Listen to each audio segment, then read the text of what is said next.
প্রশ্ন করেছেন, একা একা নামাজ পড়ার সময় ভুল হলে তা সঠিকভাবে সালাত শেষ করার নিয়ম কি তা বলবেন। সহসেজদা কিভাবে করব তা সঠিকটা বলবেন। জবাব, একা একা সালাত শেষ করার সময় যদি ভুল হয়, সেই ভুলটা যদি সালাম ফেরানোর আগেই আপনার মনে হয়, তাহলে ভুলটা কি লক্ষ্য করতে হবে।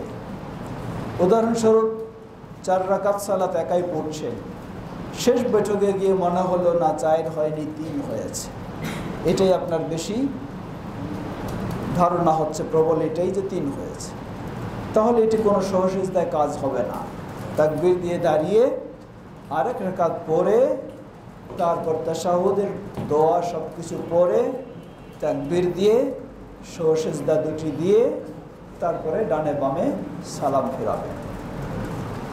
যদি এমনটা হয় যে সালাম আপনি ফিরিয়ে দিয়েছেন, এখন আপনার কাছে ভুলের কথা মনে হচ্ছে, তখনও আপনি দেখবেন যে এখন ভুলটা কি জিনিস।